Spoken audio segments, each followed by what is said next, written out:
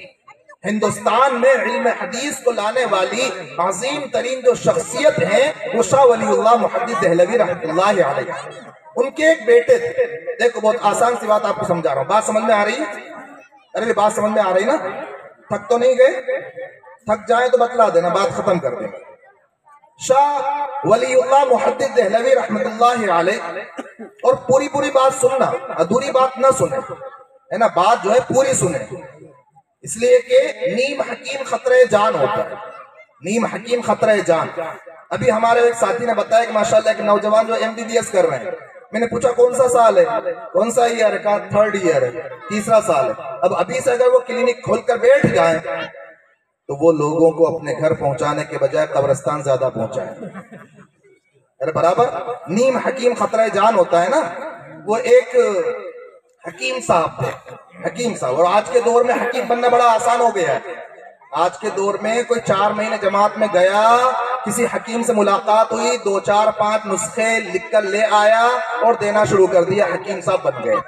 ایک حکیم صاحب تھے تو وہ ایک قبرستان کے پاس سے جب بھی گزرتے تھے تو یہ جو رومال ہوتا تھا نا، رومال، تو رومال کو ایسا سر پر اوڑھتے تھے کہ چہرہ بھی نظر نہ آئے، پورا چھپا لیتے تھے۔ جیسے مائیں بہنیں ماشاءاللہ جو پردے کا اہتمام کرنے والی مسلمان بہنیں ہوتی ہیں، یا غیر مسلم جو خاتون ہوتی ہیں نا، شرم والی، حیا والی، تو وہ بھی ساڑی کا پلو اتنا لٹکا لیتی ہیں کہ مجالے کس ان کا چہرہ نظر آ جائے۔ جو شرم والی ہوتی ہیں، با حیا ہوتی ہیں، وہ اب بھی اتنا اہتمام کرتی ہیں پردے کا۔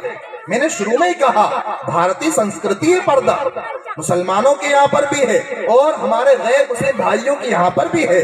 وہ بے پردہ رہنا پسند نہیں کرتی، وہ ساڑیاں پہنتی ہیں لیکن اتنے ادب اور تہذیب سے ساڑیاں پہنتی ہیں کہ مجال ہے کہ ان کے پیٹ کا یا پیٹھ کا کوئی حصہ نظر آ جائے۔ اتنے ادب اور احترام سے ساڑیاں پہنتی ہیں، وہ اتنا گھونگھٹ لیتی ہیں کہ ان کا چہرہ نظر نہیں آ پاتا، اور ہونا بھی یہی چاہیے، پردے کا ایسا اہتمام ہونا چاہیے۔ تو وہ جو حکیم صاحب تھے تو وہ قبرستان سے ایک بار گزرے تو بھی پورا کا پورا گھونگھٹ لیے ہوئے۔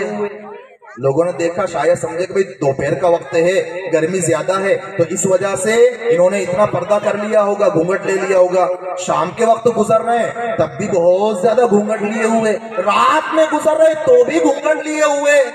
1 2 4 10 20 50 مرتبہ جب لوگوں نے بار بار دیکھا کہ یہ حکیم صاحب قبرستان کے پاس سے ادھر جاتے ہیں تو بھی گھونگھٹ لے لیتے ہیں، ادھر سے آتے ہیں تو بھی گھونگھٹ لے لیتے ہیں، اور ایسا نہیں کہ دوپہر کا وقت ہو تب، یا بارش کا موسم ہو تب، یا سردی کا موسم ہو تب، بلکہ یہ تو ہمیشہ کا ایک معمول بنا ہوا ہے۔ تو بعض لوگ ذرا منہ پھٹ ہوتے ہیں۔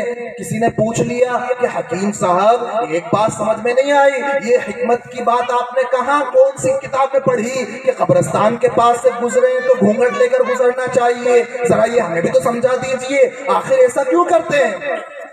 وہ حکیم صاحب نے دھیرے سے اس کے کان میں کہا کہ بات دراصل یہ ہے کہ میں نے یہ کسی کتاب میں نہیں پڑھا، میں نے یہ کسی کتاب میں نہیں پڑھا۔ پھر کیا بات ہے؟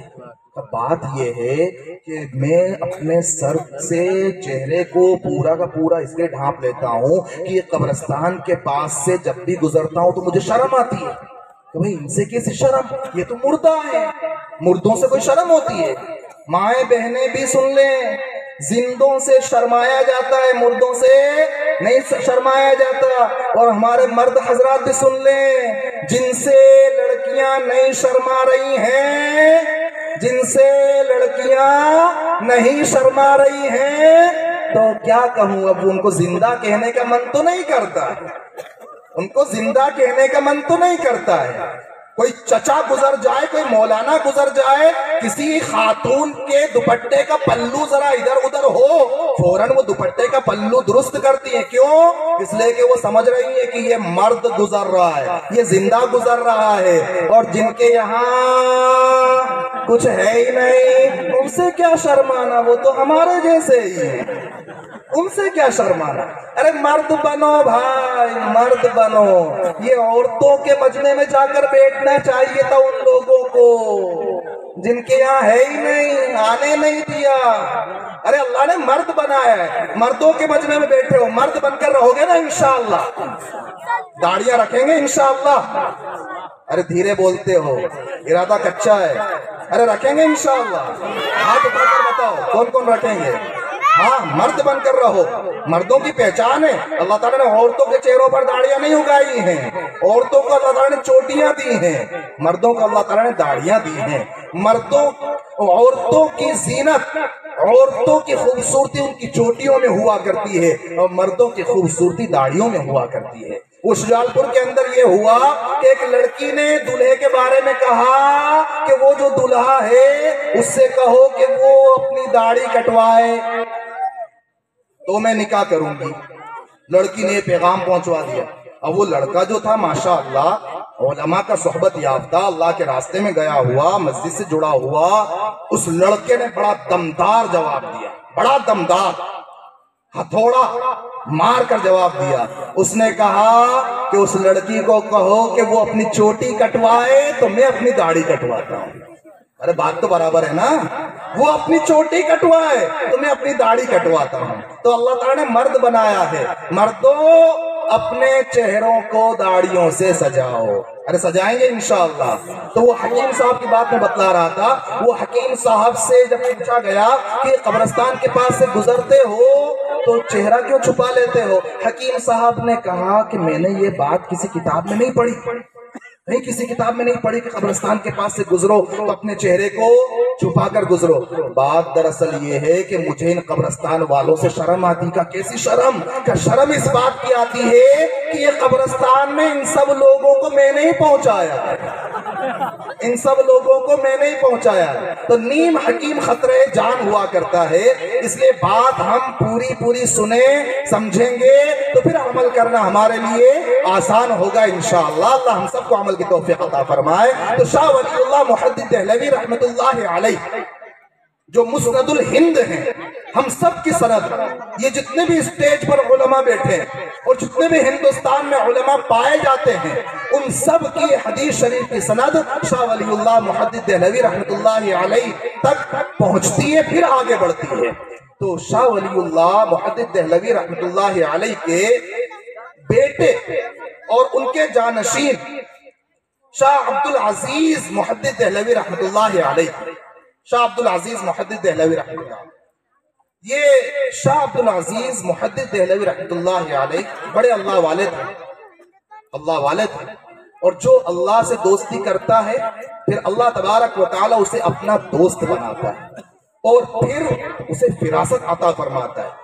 لوگ تو سر کی آنکھوں سے ہی دیکھ رہے ہوتے ہیں، لیکن جو اللہ کا دوست بنتا ہے پھر وہ دل کی آنکھوں سے بھی دیکھ رہا ہوتا ہے۔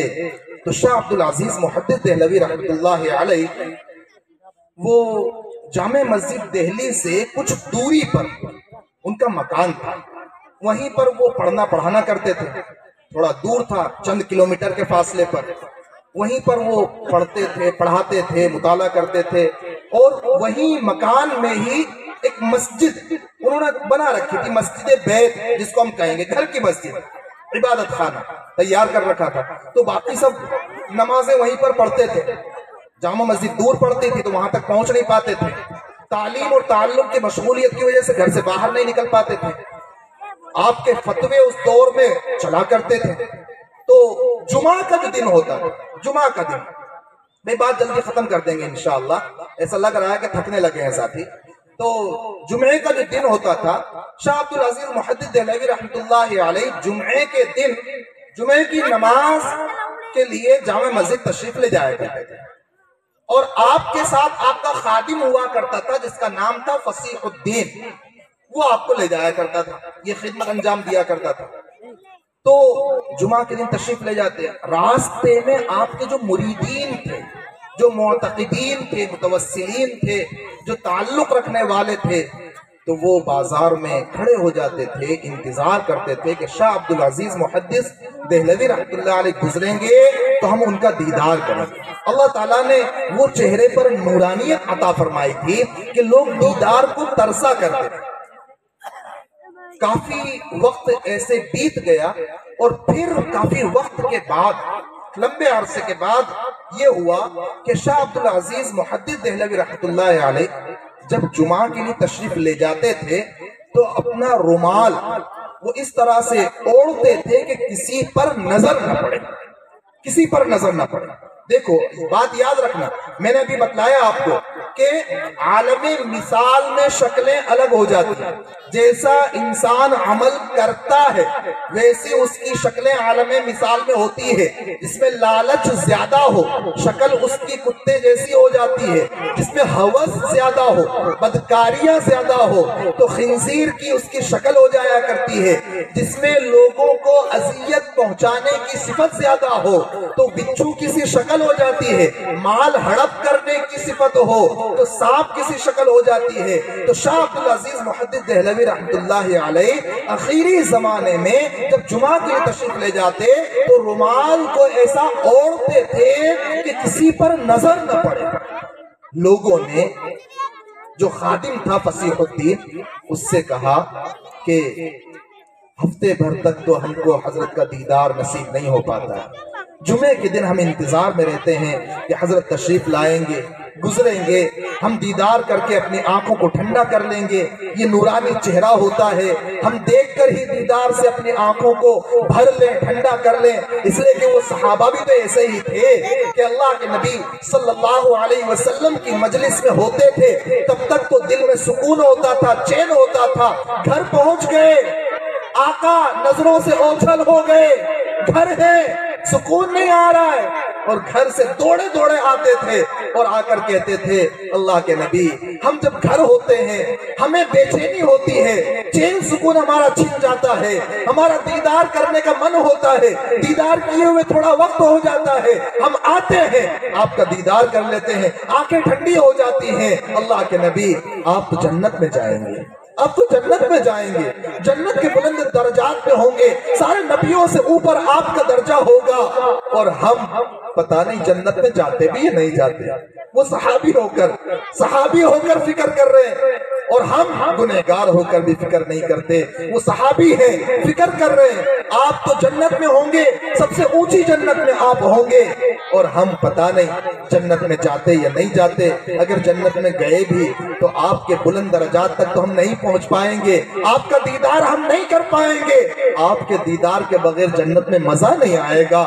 پیارے نبی ابھی تو ہمارا حال یہ ہوتا ہے کہ گھروں میں ہوتے ہیں، بے چین ہوتے ہیں، آ جاتے ہیں، آپ کا دیدار کر کے آنکھوں کو ٹھنڈا کر لیتے ہیں، کلیجے کو ٹھنڈک پہنچا لیتے ہیں، لیکن جنت میں آپ کے دیدار کے بغیر چین نہیں آئے گا۔ آقا علیہ الصلوۃ والسلام نے اپنے سر مبارک کو جھکایا، مبارک آنکھوں کو جھکایا، آپ نے کوئی جواب نہیں دیا۔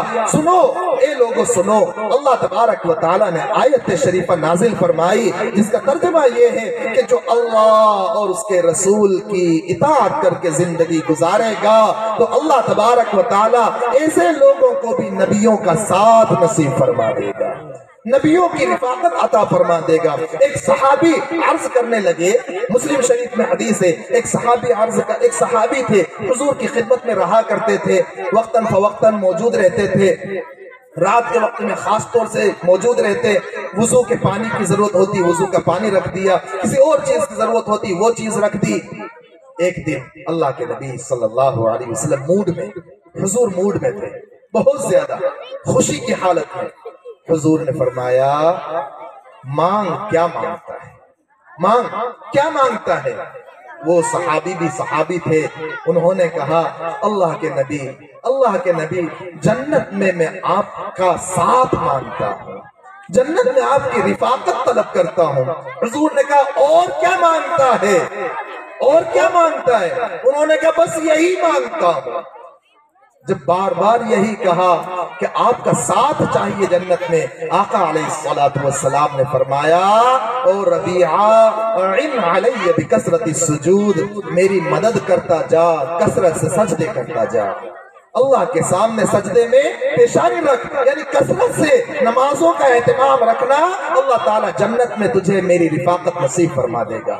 شاہ عبدالعزیز محدث دہلوی رحمۃ اللہ علیہ کی بات میں آپ کو بتلا رہا ہوں کہ اخیر زمانے میں شاہ عبدالعزیز محدث دہلوی رحمۃ اللہ علیہ وہ گزرتے تھے، رومال ڈال لیا کرتے تھے، لوگ چہرہ تک نہیں دیکھ پاتے تھے۔ لوگوں نے شکایت کی فصیح الدین سے کہ حضرت سے عرض کرو نا، حضرت سے عرض کرو کہ حضرت اپنا دیدار کرا دیا کریں، حضرت کا نورانی چہرہ دیکھنا چاہتے ہیں۔ آخر کیا بات ہے کہ ہفتے بھر میں ایک مرتبہ بھی دیدار نہیں ہو پا رہا ہے؟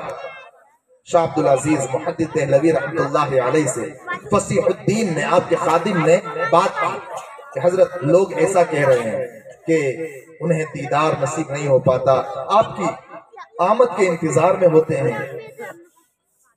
شاہ عبدالعزیز محدث دہلوی رحمۃ اللہ علیہ کے سر پر جو رومال تھا، شاہ صاحب بھی چل رہے ہیں، خادم بھی چل رہا ہے، چلتے چلتے شاہ صاحب نے اپنا رومال اتار کر اپنے خادم فصیح الدین کے سر پر رکھا کہ چند سیکنڈ میں ہی فصیح الدین غش کھا کر گر پڑا، بے ہوش سا ہو گیا۔ لوگوں نے پانی چھڑکا، پانی جب چھڑکا ہوش میں آیا، لوگوں نے پوچھا فصیح الدین کیا ہوا؟ غش کھا کر گر پڑے، بے ہوش ہو گئے، کیا ہوا؟ چکر آ گئے، بیمار ہو گئے؟ کہا نہیں، ماجرا یہ ہے کہ جیسے ہی شاہ صاحب نے اپنا رومال میرے سر پر رکھا، مجھے بازار میں انسان کم نظر آ رہے تھے، کوئی کتا نظر آ رہا تھا، کوئی سور نظر آ رہا تھا، کوئی سانپ نظر آ رہا تھا، کوئی بچھو نظر آ رہا تھا۔ شاہ صاحب اس لیے رومال ڈال لیا کرتے تھے تاکہ لوگوں کے عیوب آپ پر آشکارا نہ ہو اور بدگمانی دل میں نہ آئے۔ یہ اللہ والے ہوا کرتے ہیں۔ میرے بھائیوں، انسان ہونے کے باوجود کچھ ہم نے اپنے آپ کو ایسا بنا لیا کہ عالم مثال میں کسی کی شکل کتے کسی ہے، کسی کی سور کسی ہے۔ یہ انسانوں کا جہاں، پورے گاؤں میں اگر کسی گھر میں آگ لگ جائے، مجھے بتلایا گیا کہ ماشاءاللہ پورے گاؤں کے مسلم اور نان مسلم ایک ہو کر رہتے ہیں۔ اللہ تعالیٰ اس محبت کو اور اس تعلق کو، اس ایکتا کو اللہ تعالیٰ برقرار رکھے، امن و امان کو قائم اور دائم رکھے۔ اگر کسی ایک گھر میں، یہ پیپلیا کے کسی ایک گھر میں اگر آگ لگ جائے، اللہ نہ کرے آگ لگ جائے، تو کیا کریں گے؟ جس کے گھر میں جتنا پانی ہوگا، پاس کا ہو، دور کا ہو، پڑوس کا ہو، یا کہ اور دوسرے محلے کا ہو، اپنا ہو، پرایا ہو، مسلم ہو، غیر مسلم ہو، اپنی برادری کا ہو یا دوسری برادری کا ہو، رشتہ دار ہو یا اجنبی ہو، ہر ایک کیا کرے گا کہ وہ پانی جو گھر کے اندر رکھا ہے، چاہے وہ پینے کا پانی رکھا ہے، کپیوں میں لا کر رکھا ہے، بالٹیوں میں لا کر رکھا ہے، دور سے لا کر رکھا ہے، اور ہینڈ پمپ سے لا کر رکھا ہے، کنویں سے لا کر رکھا ہے، بڑی مشکل اور محنت سے پانی کو لا کر رکھا ہے، لیکن ہر انسان کی جس میں انسانیت ہوگی، اس کی کوشش یہ رہے گی کہ اس لگی ہوئی آگ کو بجھا دیا جائے، اس لیے کہ یہ انسان کا مکان ہے۔ یہ کوشش ہوگی۔ اگر یہ کوشش نہ ہو اور لوگ یہ سوچ لیں کہ یہ جلتا ہے تو جلنے دو، میں اپنے گھر کا پانی کیوں برباد کروں؟ یا جیسے اگر پیپلیا کے روڈ پر یا ہائی وے پر کسی گاڑی کی ٹکر ہو جائے، گاڑی کا ایکسیڈنٹ ہو گیا، اس میں کوئی انسان زخمی ہے، الجھا ہوا ہے، وہ پھنسا ہوا ہے، کھڑکی میں دروازے پر پھنسا ہوا ہے۔ اب وہاں سے کوئی گزرنے والا وہ رکتا ہے، آپ میں سے کوئی نیک انسانوں میں سے کوئی گزرتا ہے، وہیں اپنی گاڑی کو روکتا ہے، اس میں سے اس کو کھینچتا ہے، نکالتا ہے، ایمبولینس کو فون کر کے بلاتا ہے اور ہاسپٹل لے جاتا ہے، علاج کرواتا ہے۔ یہاں آگ بجھانے کی کوششیں کرنے والے، وہاں ایکسیڈنٹ میں پھنسے ہوئے لوگوں کو اسپتال لے جانے کی کوششیں کرنے والے، اپنی ہمت، قوت، طاقت کو وہاں خرچ کرنے والے، بلکہ آگے بڑھ کر اپنے روپیے پیسے کو بھی وہاں پر لگانے والے، حقیقت میں یہ انسان ہے، چاہے وہ جو آگ میں جل رہا تھا یا ایکسیڈنٹ میں پھنسا ہوا تھا، چاہے وہ مسلمان ہو یا غیر مسلم ہو، اگر اس کو بچانے کی فکر، اس کے مکان کو آگ سے بچانے کی فکر ہمارے اندر ہے تو ہم کہیں گے کہ ہمارے اندر مانوتا ہے، ہمارے اندر انسانیت ہے، ہمارے اندر وہ تعلیمات ہیں جو ہمارے نبی نے ہم کو سکھائی تھی۔ اور اگر کوئی یہ کہے کہ جلتا ہے تو جلنے دو، پھنسا ہے تو پھنسا رہنے دو، چلو اپن تو چلتے ہیں، گزر جاتے ہیں، تو یقین مانیے پھر وہ انسانوں کی شکل میں درندہ ہے، انسانوں کی شکل میں انسان نہیں ہے، وہ ایسا درندہ صفت انسان ہے جس میں سے انسانیت اور مانوتا ختم ہو چکی ہے۔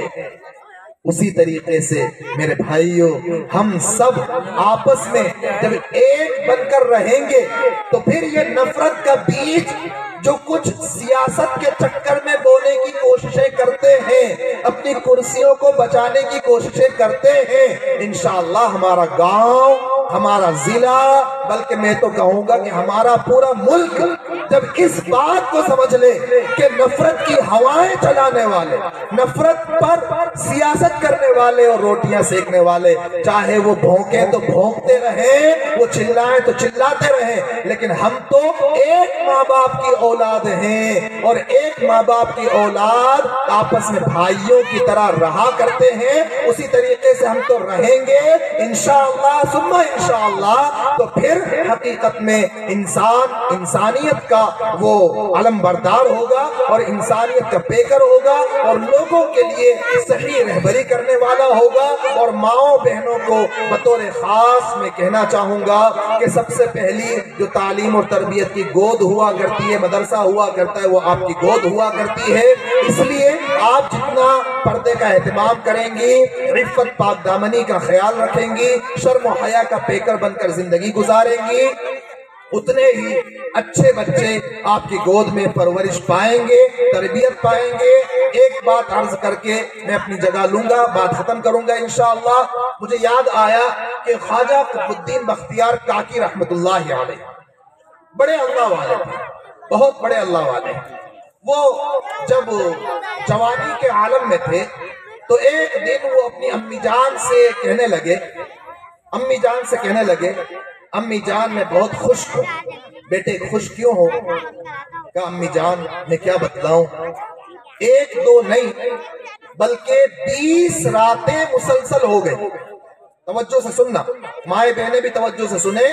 وہ نوجوان کہہ رہا ہے کہ امی جان 20 راتیں مسلسل ہو گئی ہیں، ہر رات مجھے آقا جناب محمد الرسول اللہ صلی اللہ علیہ وسلم کا دیدار نصیب ہو رہا ہے۔ 20 راتوں سے مسلسل مجھے حضور کی زیارت نصیب ہو رہی ہے۔ امی جان کہنے لگی، مائیں بہنیں سنیں، امی جان کہنے لگی، بیٹے اس میں میرا بھی حصہ ہے، اس میں میرا بھی حصہ ہے۔ امی جان آپ کا حصہ کیسے ہے؟ آپ ذرا بتلا دیجئے آپ کا حصہ کیسے ہے؟ تو امی جان نے کہا، بیٹے بات یہ ہے کہ جب تو پیدا ہوا اور 2 سال تک تو میری گود میں رہا، دودھ پلانے کا زمانہ رہا، تو اس 2 سال کے زمانے میں جب بھی تجھے دودھ پلانا ہوتا تھا تو پہلے تو میں وضو کرتی تھی، دودھ پلانے سے پہلے وضو کرتی تھی، اور وضو کرنے کے بعد 100 مرتبہ درود پاک پڑھتی تھی۔